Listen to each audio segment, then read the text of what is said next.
Valeu. Espera um pouquinho.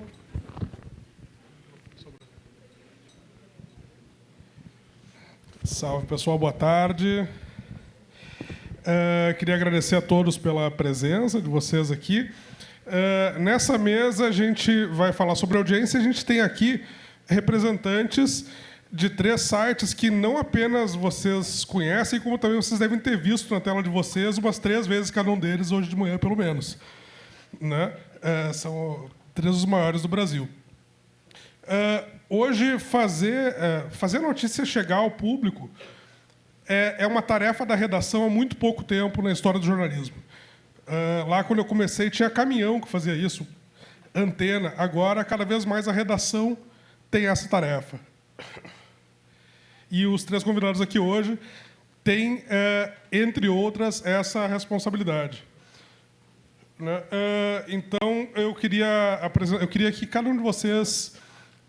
o site todo mundo já conhece, mas eu queria que vocês contassem um pouquinho sobre a função de vocês no site, o que vocês fazem em relação à audiência e como é que vocês compreendem o que é esse público, como é que vocês definem o público de vocês e como é que chegam a eles. Vai começar pela Bruna, sim. Ora, primeiro as mulheres. Bom, eu sou editora-chefe da homepage do UOL, primeira página, para quem não conhece. O público mais novo não conhece, tá bom? E a minha função é distribuir ali todo o material que é produzido dentro do UOL e pelos parceiros do UOL também, né? O UOL é um guarda-chuva de sites parceiros, que inclui a Folha de São Paulo, a Band, entre outros tantos, dezenas. É um trabalho de curadoria, né? A gente recebe e analisa os links, centenas de links durante o dia, e decide o que entra, o que não entra, qual o enunciado, qual a foto, em qual posição da home. E não só isso, eu também coordeno posts das contas de UOL, UOL Notícias, UOL Economia em Twitter e Instagram. Depois que eu mandei o perfil, eu também recebi uma nova equipe de contas de Facebook, Flipboard, enfim, tem algumas outras redes sociais. E desde o começo desde a semana passada, também estamos com um novo produto aí que foi lançado no WhatsApp, que são comunidades. Eu coordeno os posts nessa comunidade do WhatsApp de um deles, que é o de plantão de notícias. Qual foi a segunda parte da pergunta? E como é que vocês pensam, como é que vocês veem a audiência de vocês e como é que vocês pensam como chegar nessa audiência? Bom, difícil essa parte, né? A gente passa o dia inteiro pensando nisso, né? Então, quando a gente não escolhe a notícia só pensando na audiência, né? A audiência é um dos recortes na hora de escolher o que você vai distribuir. A gente tem o motivo editorial, a importância para a sociedade, enfim, tem vários recortes. Mas a partir do momento que você quer engajar, você vai pensar no título, você vai pensar no enunciado, trabalhar no enunciado, trabalhar na foto e na parte de redes sociais, trabalhar no tudo que vai junto com ele, né? Os texto de apoio, enfim, é isso. Quem é o próximo? Bom, boa tarde a todos. Obrigado aí, Geduca, pelo convite. Prazer enorme estar aqui. Muito feliz de ver a grandiosidade aí do evento. Eu que testemunhei lá na redação, colega de vocês, aí, o nascimento do projeto. Bom, eu sou editor da sucursal de São Paulo, do Metrópolis, né? O Metrópolis é um site que tem 8 anos de existência, então é um site novo, e a sucursal tem 8 meses, não, agora já 9. A gente lançou a sucursal aqui em São Paulo, porque o Metrópolis, para quem não sabe, é um site de Brasília, e a gente inaugurou a sucursal aqui em novembro do ano passado. Estamos hoje com 15 jornalistas, cobrindo de tudo, né? Então, desde dos crimes, dos principais, os maiores crimes, os mais chocantes, que dão audiência para caramba, política local, né, Câmara Municipal, Prefeitura, Assembleia e Governo do Estado, e as questões temáticas que circundam aí a administração. Uma delas é a educação, né? E a gente tem uma equipe hoje muito enxuta. Então, por exemplo, eu tenho uma repórter que, inclusive, está aqui na plateia, que ela cobre educação, o foco dela, mas ela também cobre saúde, ela tem que fazer a programação cultural. Então, a realidade do jornalismo é um pouco essa, né? As pessoas, os jornalistas, têm que se desdobrar em vários aí para atender essa avalanche de informação que a gente tem que depurar e passar para os leitores, né? E, enfim, eu até peguei um recorte, porque é interessante, né? Como a sucursal tem 9 meses aí de existência, eu tenho uma ideia, desde que nasceu, que a gente não tinha uma contagem de nada da audiência, para agora, que a gente já galgou um espaço, né? E foi interessante observar, porque eu fiz depois que eu recebi o convite, eu fazer esse recorte aqui, né? Quais as matérias de educação que mais tiveram audiência, que mais engajaram. E aí eu percebi, né, que tem, assim, eu dividi até aqui, peguei uma colinha. Deixa essa para a próxima pergunta, que tem tudo a ver. Ah, é? Então tá bom. Mas, enfim, no dia a dia, acho que o maior desafio nosso, né, para responder a pergunta, é como tornar um assunto, no caso da educação principalmente, um assunto que é importante e interessante para o leitor, no momento que a gente tem, a gente compete com os vídeos do TikTok, né, pela atenção do leitor, pelo clique do leitor. Então, a gente já tem uma competição. Se vocês entrarem na home do Metrópolis, a gente oferece de tudo lá, né? Então, a gente está com uma matéria de educação na mesma vitrine que uma matéria, que eu vou dar um exemplo aqui, que é o mais, né, da Andressa Urach e tudo que ela faz. Então, a gente compete com a atenção por isso, na própria homepage do site que a gente trabalha, e, para além disso, no Instagram, no Twitter, no Facebook, no TikTok. Então, o maior desafio hoje dos repórteres e de nós, como editores, é transformar um assunto que é hiper importante num assunto interessante. Então, a gente tem que fisgar aquela pessoa e falar assim: pare aqui, clique aqui, leia o que a gente está... Isso aqui é importante, por isso que a gente gastou um tempo aqui, uma energia, para escrever essa matéria, porque é importante para você ler. E se você não atrai atenção, se você não consegue fisgar, você desperdiça não, né? Porque nunca é um desperdício, mas você deixa de alcançar, você investe um tempo, uma energia, entrevistando, apurando, indo à rua, caçando casos concretos e tal. E se você não conseguir fisgar, às vezes o seu trabalho fica ali, né, podia ter rendido mais, né? Podia ter alcançado mais. Então, é o desafio diário, né? Bom, eu sou o coordenador de educação, que a gente pode chamar também, né, nos jornais impressos, chamava o editor, né?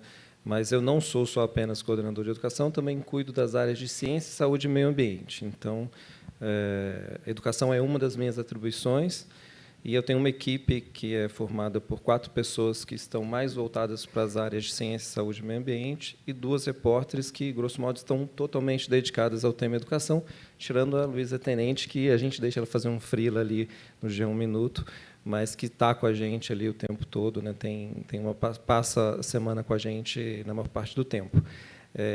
E eu acho que essa divisão já mostra um pouco como é que a gente opera, né? A educação para o G1, ela é um eixo de cobertura muito importante, relevante, a ponto de termos repórteres dedicados para isso.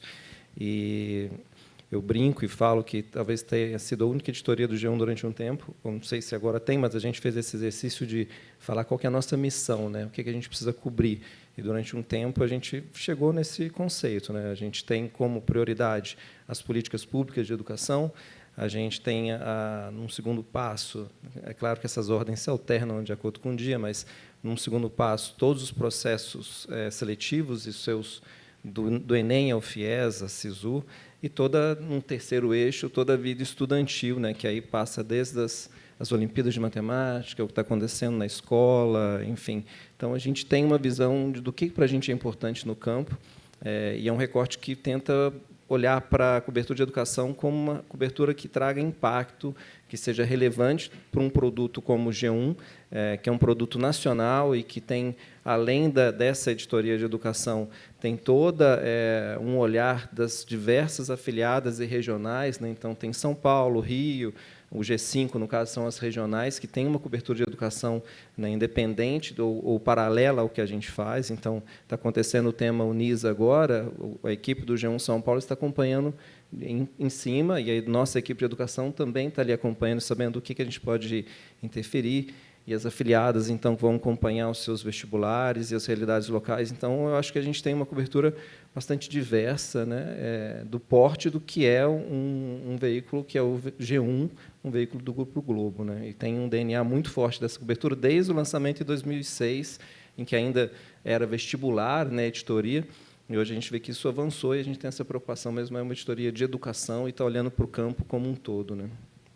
Muito legal, muito legal.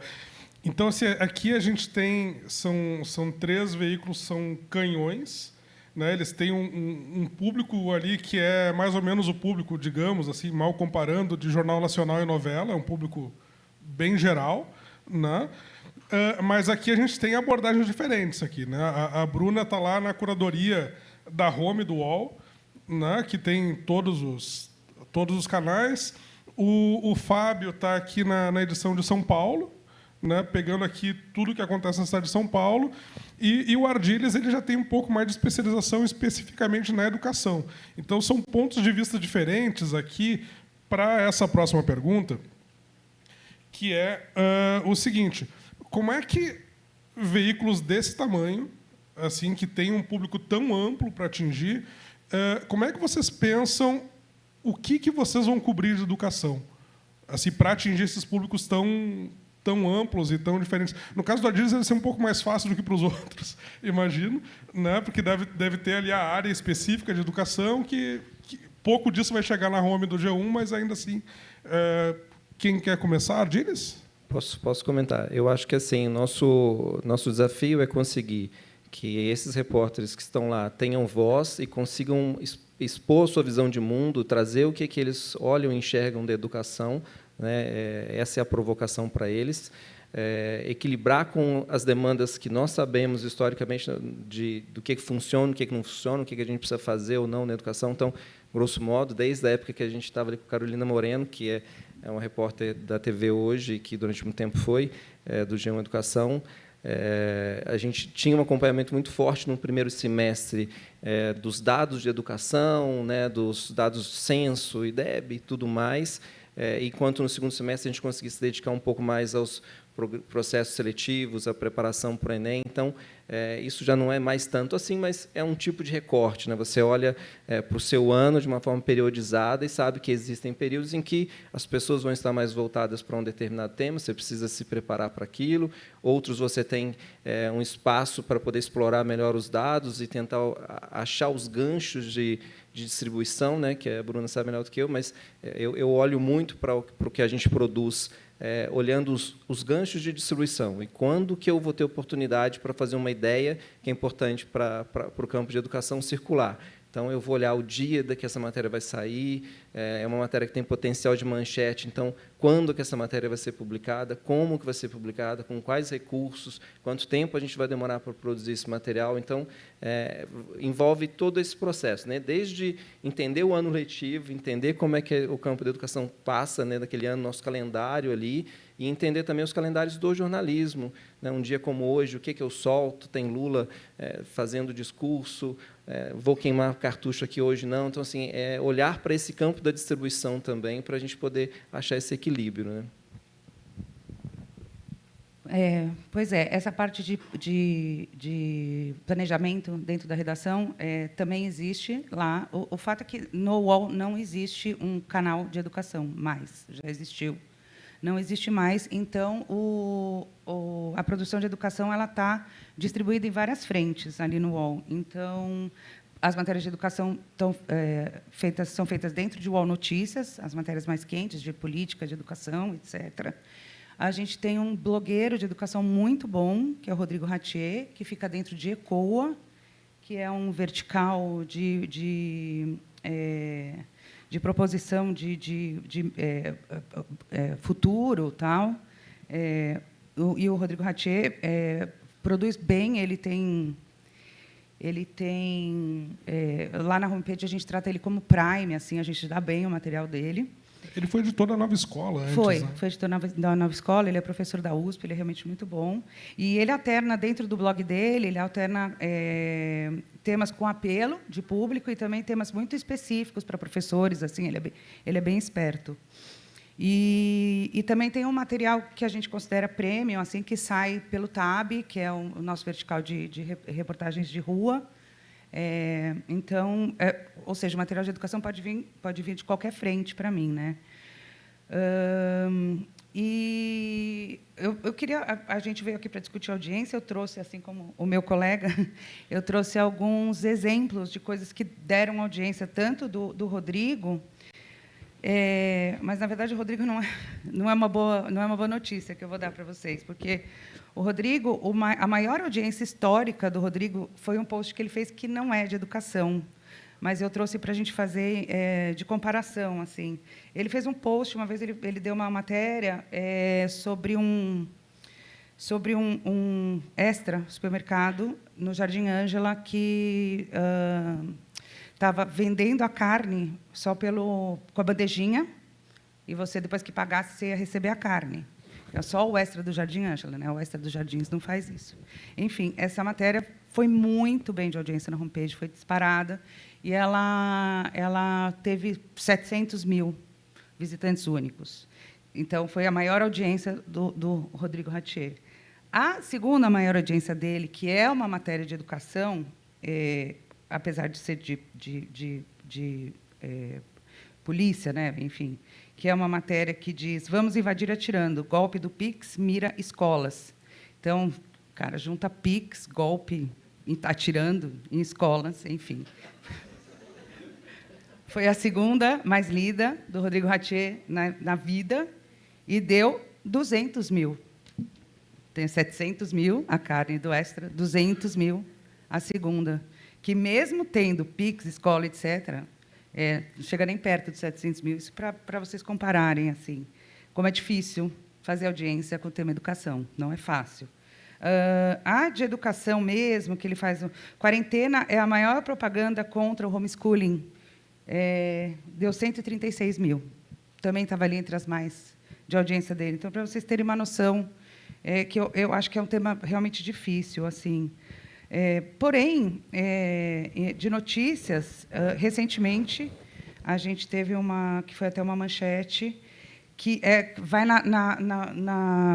no que ele falou, o meu colega falou aqui, de você conseguir embalar direito e colocar aquele título X que vai fazer com que as pessoas queiram clicar, que foi a história dos slides, lá, que o A Notícia soltou, os erros dos slides, que era Gestão Tarcísio ensina que capital de São Paulo tem praia, e que foi Dom João que assinou a Lei Áurea.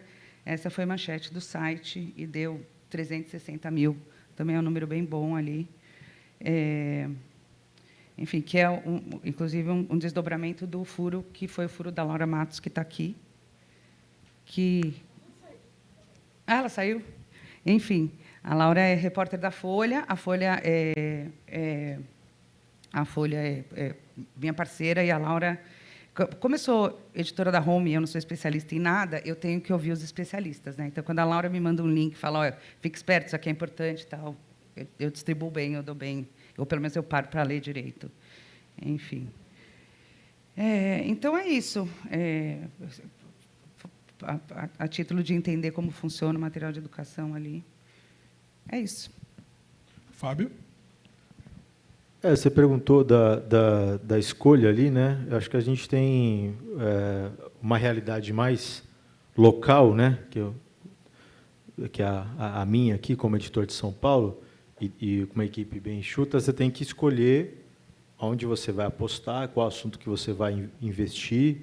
E aí a gente basicamente trabalha com dois parâmetros, né, básicos ali do jornalismo, que é a relevância e o que hoje conta muito, que é a audiência. Então, assim, às vezes fala: não, isso aqui é muito relevante, é muito importante e tal, e isso aqui vai impactar muita gente e tal, às vezes, e não necessariamente isso vai dar audiência, mas isso aqui é muito importante, vamos investir, vamos entender, vamos explicar, vamos, às vezes, fatiar essa matéria, porque a gente consegue chamar atenção, né, para diferentes aspectos de uma mudança de material didático, por exemplo, com vários títulos diferentes, né? Se você for ver hoje, as pessoas ficam ali, em média, não sei nem se dá para dizer a média, mas assim, de 25 a 40 segundos numa reportagem de 6 parágrafos, que hoje é curtíssima, né? A gente escrevia muito mais no jornalismo antigamente, né? E, então, às vezes, é interessante você fatiar essa matéria. A gente tinha ilusão que as pessoas liam mais também, né? Também tinha essa ilusão, porque você não conseguia contar o scroll, né? E nem ter o tempo de leitura, né? Hoje você mede tudo, absolutamente tudo que a pessoa faz, então você começa a entender como os leitores agem, né? Então, às vezes, é interessante você, ao invés de escrever uma baita reportagem contando tudo aqui e tal, às vezes é importante você dividir em tópicos, às vezes é importante você dividir em títulos diferentes, até porque, dependendo do assunto, do tema que você está tratando, de uma mudança de currículo, enfim, às vezes um tema vai interessar mais um perfil, né? Um tema interessa mais os professores, outro interessa mais os alunos e os pais de alunos.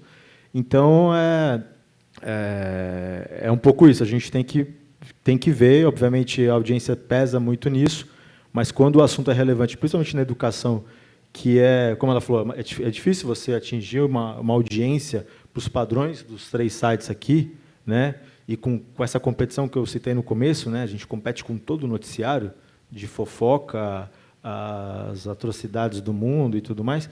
Então, você tem que, enfim, titular bem as matérias, deixá-las atraentes para o leitor, né? Agora, eu trouxe, se você me permite, um caso de audiência que me chamou a atenção. Na nossa sucursal, como eu falei, né, a gente começou a medir a audiência, a gente estreou a sucursal em novembro, e em dezembro a gente já estava medindo a audiência.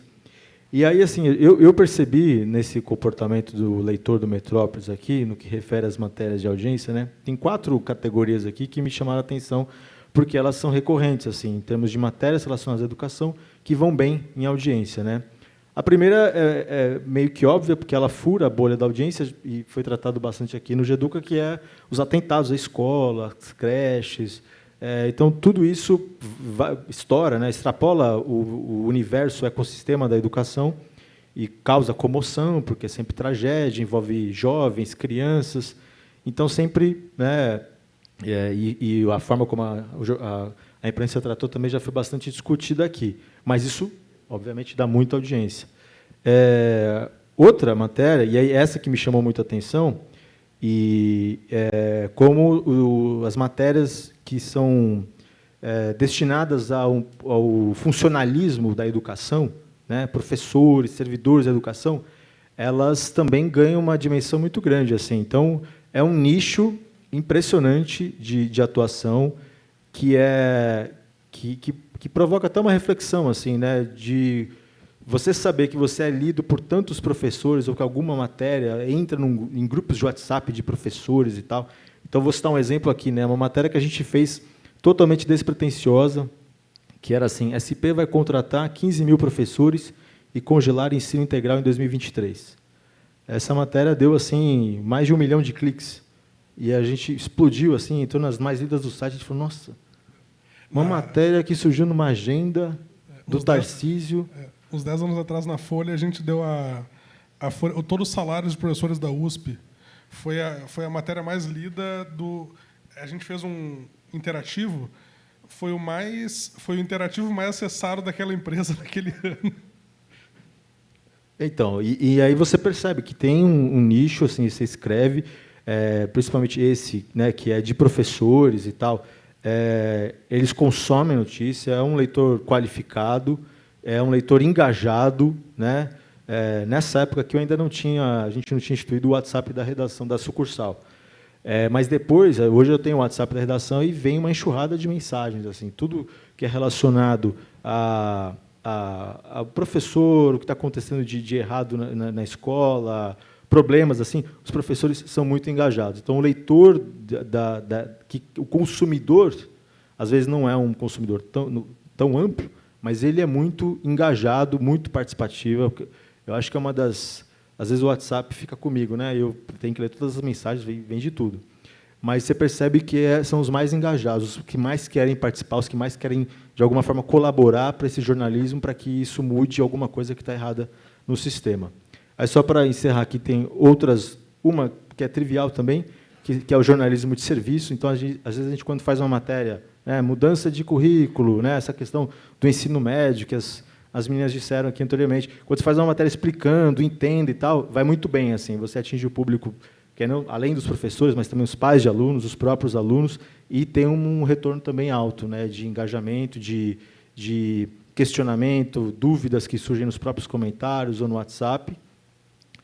E, por último, tem também assim, os furos jornalísticos que envolvem a educação, né, você dá em primeira mão aquela matéria, né, essa matéria dos erros, o material didático e tal. A gente revelou no Metrópolis uma matéria também que foi no apagar das luzes de 2022, né, a relação do secretário da Educação com a empresa fornecedora dos equipamentos de informática, dos tablets, né, a gente mostrou lá, ele nem tinha tomado posse como secretário, a gente mostrou que a empresa dele, a Multilaser, tinha 200 milhões em contratos.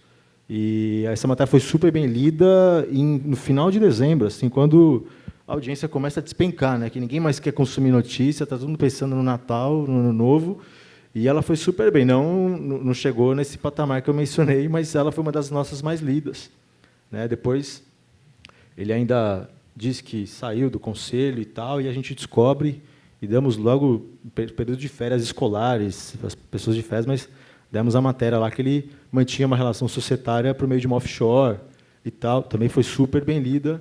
Então, são 4 categorias assim que eu encontrei nesse recorte que eu fiz de 9 meses de matérias de educação que foram muito bem em audiência.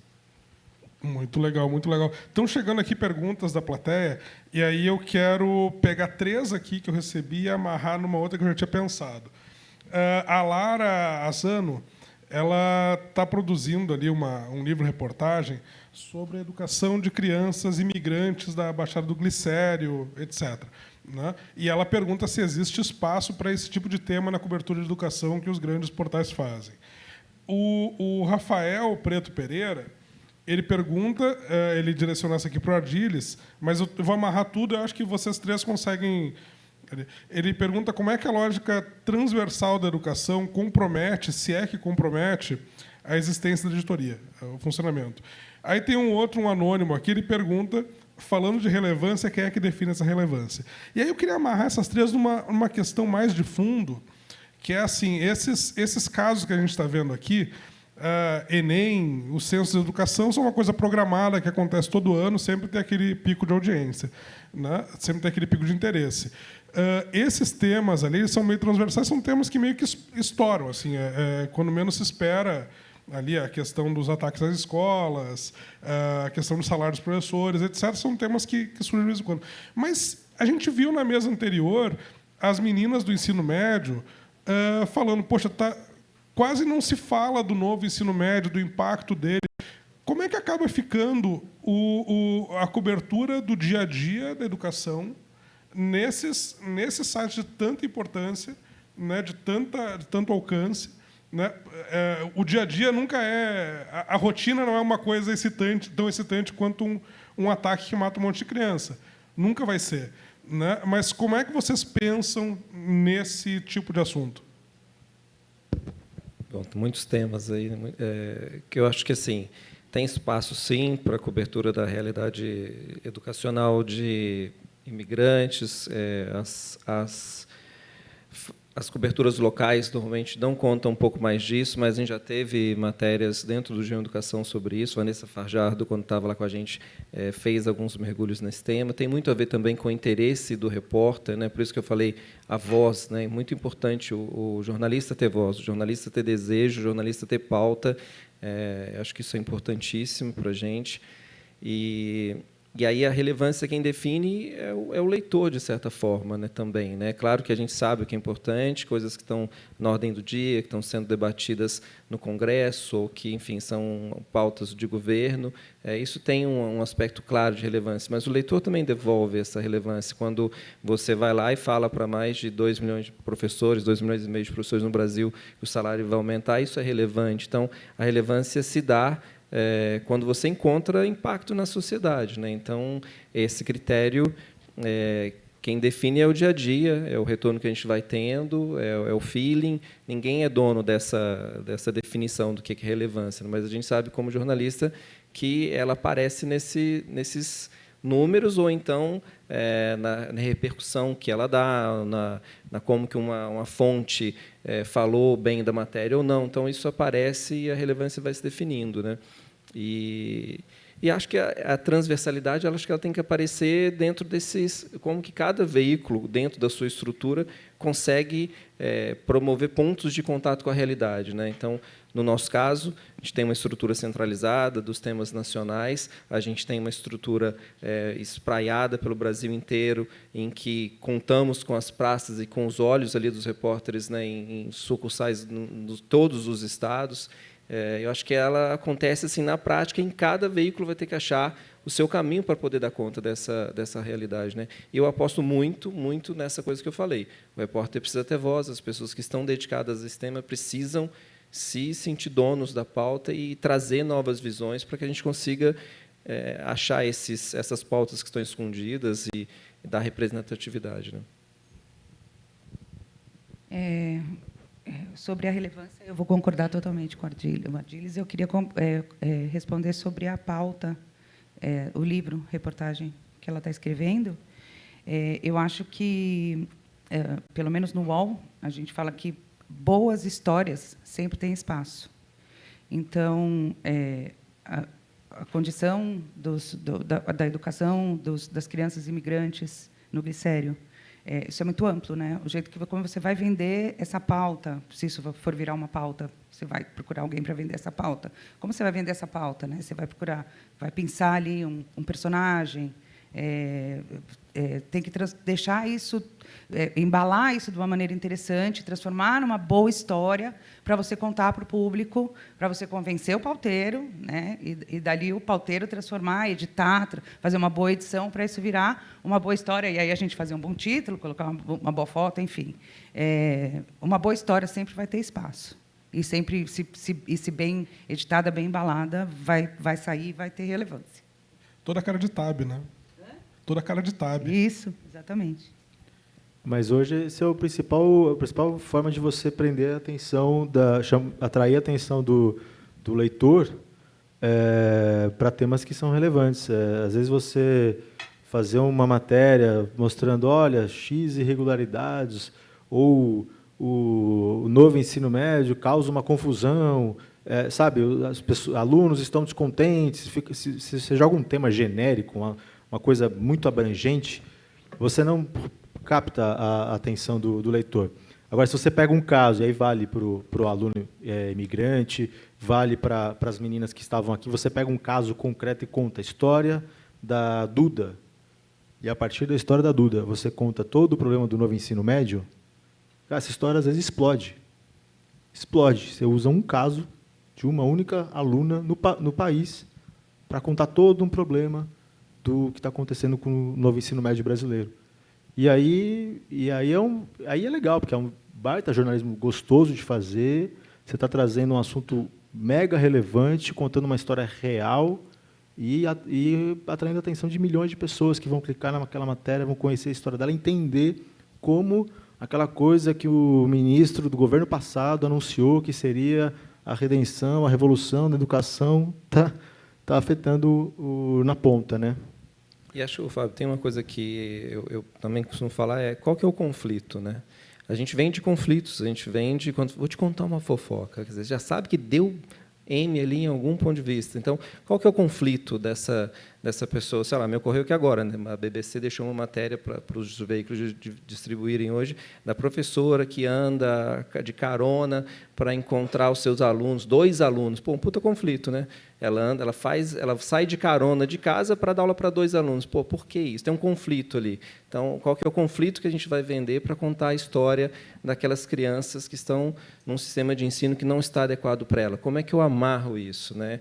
Por isso que você falou, né? Não pode ser uma coisa genérica, a gente tem que conseguir ser agudo, né? Por isso que os títulos precisam ser agudos, eles precisam ser incisivos, precisam ter uma boa coleção de palavras-chave, e essas palavras-chave têm que dialogar com preceitos e coisas que as pessoas estão ali ligadas, né? Então, é essa matemática que a gente está tentando, né? Uma coisa que eu sempre costumo dizer é que o título é a nova Rome, né? É aquilo que o leitor tem 2 segundos para decidir se ele vai perder tempo com aquilo ou não, e chega no relógio, chega no celular, chega na rede social, que é todo mundo mais ou menos igual. Mas, ao mesmo tempo, de vez em quando tem os modismos ali, tipo aquele título que vende, mas não entrega, o título caça-clique, etc. Como é que vocês veem, no dia a dia de vocês, esse tipo de adaptação de linguagem que se faz para as tendências, para os modismos, para o jeitão, né, dos canais de distribuição? Eu vou falar, eu gosto muito de título, então Luísa Tenente está aí, sabe disso. Eu acho que o título tem que ter uma unidade mínima de conteúdo, saca? Assim, tem que ter o que você realmente tem na nota, tem que estar no título.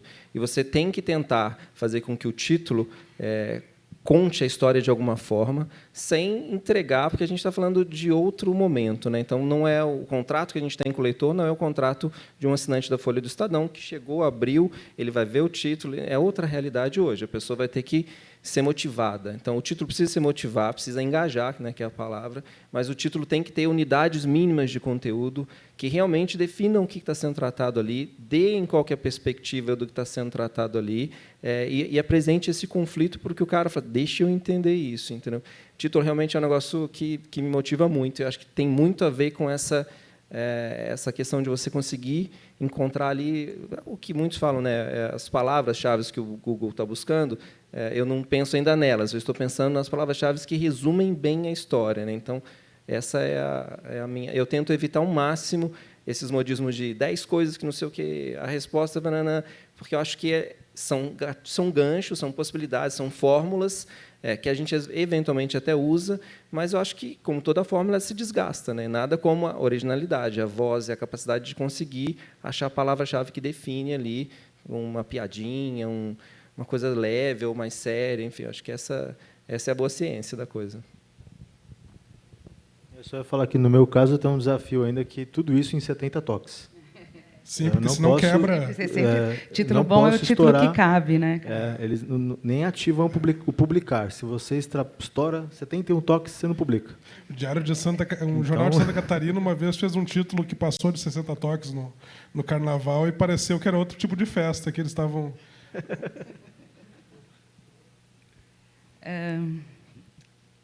Eu prefiro títulos diretos. Títulos... Isso é uma coisa pessoal. Sujeito, verbo, predicado, informando. Mas, é o que o Marcelo disse, existem os modismos. A gente está sempre testando. Algumas vezes eu sou derrubada pela audiência, outras não, outras eu estou certa, porque a gente tem ferramentas, né, para fazer testes AB e tal. Então, eu tenho uma equipe de 12 pessoas e a gente fica lá testando e tal. Cara, eu já vi de tudo, meu. Eu já vi...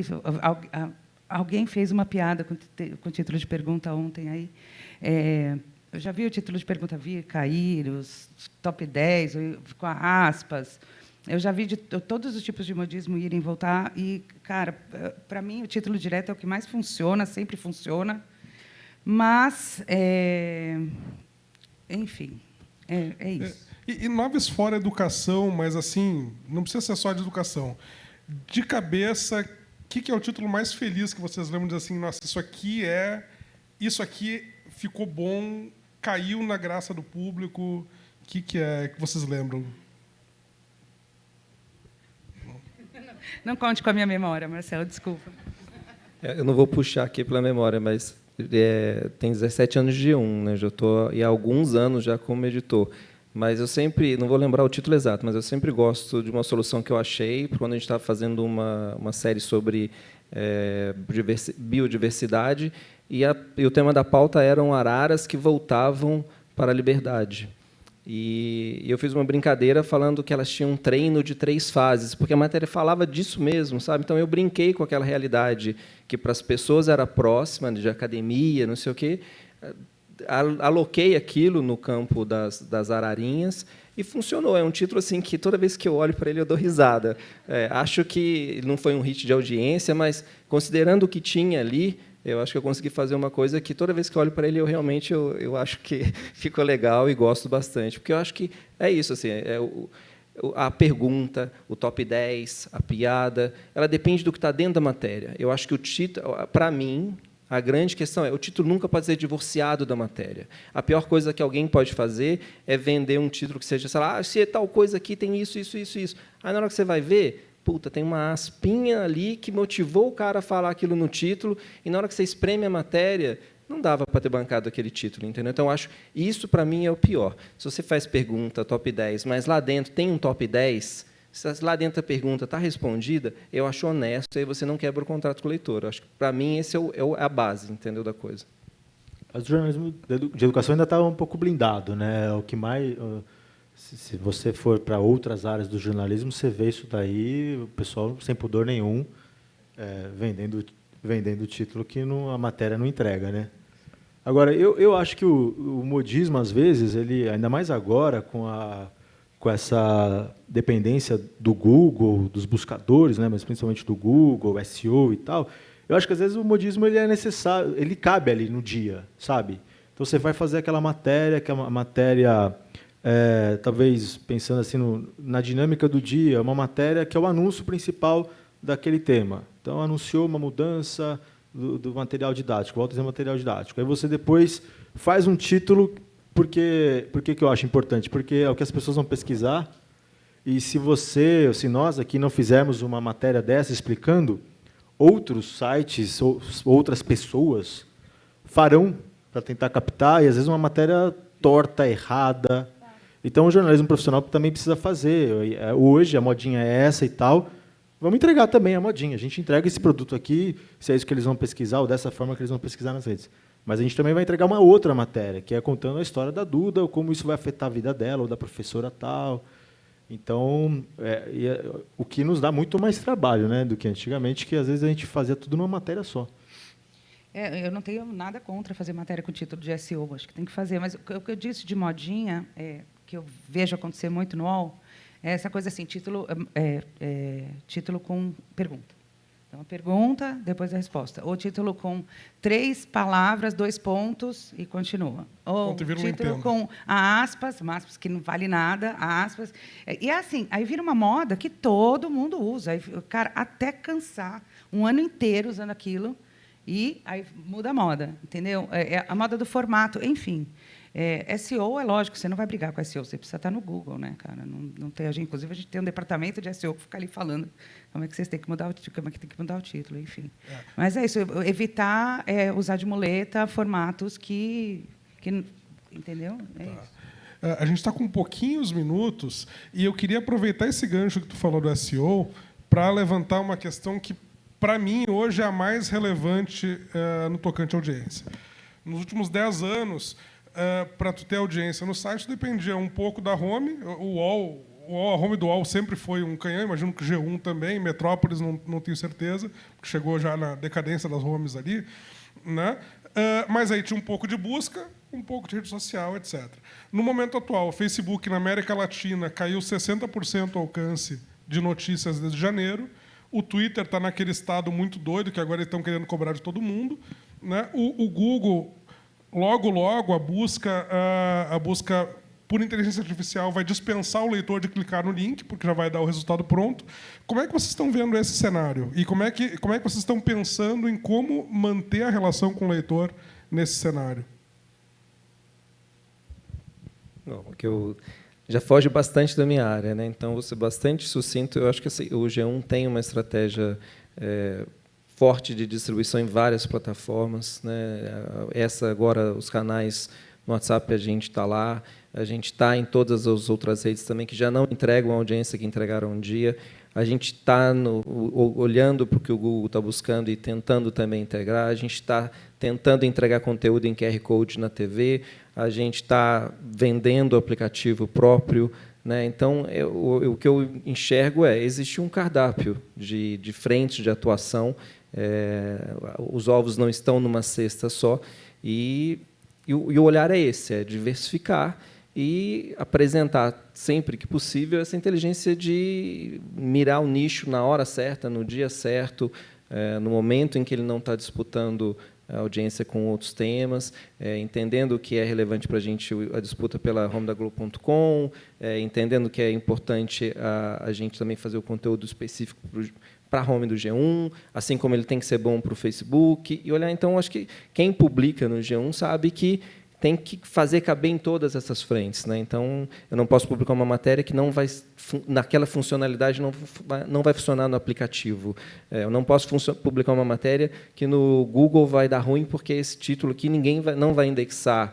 Eu não posso publicar uma matéria que não tem uma foto que seja legal para o Facebook. Então, o olhar é diverso, né? Ele é 180 ali, ele olha para o panorama da notícia e para todos esses canais de distribuição, né? Eu acho que essa é o que a gente tenta fazer.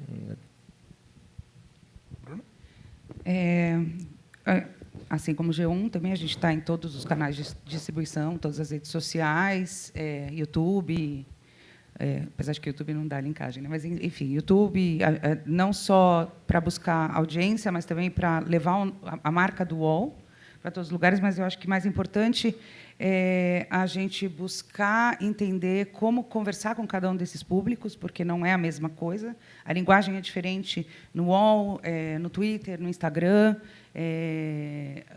São públicos muito diversos. E o jeito, a pessoa que vai na home do UOL, ela quer uma coisa, e a pessoa que no scroll vê uma coisa do UOL ali é um outro comportamento. Então, eu acho que esse é o grande desafio no momento, assim, de adequar as linguagens e entender como chegar melhor em cada público. Acho que eles resumiram bem. Eu estava pegando aqui os dados aqui nosso da audiência neste exato momento aqui, né? Eu tenho aqui na sucursal de São Paulo um acesso de mais de cerca de 55% que vem do Google, das matérias que a gente está agora, que estão dando audiência neste exato momento, 55% vem do Google. A gente está 30% via home interna, ou, né, aquela a gente chama de via interna, porque ou vem pela home, ou vem pelas matérias relacionadas, né, os links, os hiperlinks e tal, e 12% de rede social, que tem crescido cada vez mais essa participação. Mas, às vezes, a gente percebe isso muito no Metrópolis. A gente tem feito cada vez mais, e entregue a matéria, o produto ali, jornalístico, já meio que acabado também para a rede. Muitas vezes, as próprias plataformas já meio que tentam barrar você de sair dela, né? Então, né, o Instagram, por exemplo, para você botar hiperlink, para você botar um link para jogar para a matéria, você tem que fazer toda uma ginástica, botar num outro lugar, para daí o cara chegar lá e de lá ele ir para a sua home, para a sua matéria.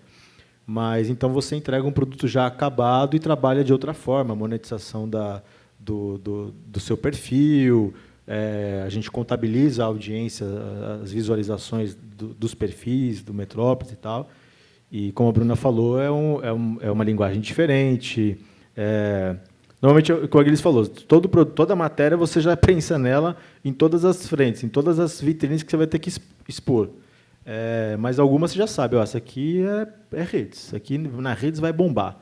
Aí aqui a gente vai subir e tal, às vezes você até dá uma mexida no título e tal, mas você sabe que o perfil daquela matéria para as redes é enorme, vai gerar um baita engajamento e tal. Mas é isso. É isso, pessoal. Então, queria agradecer vocês por essa hora aí de conversa. Queria agradecer vocês que nos assistiram, né? E muito obrigado. Até a próxima mesa.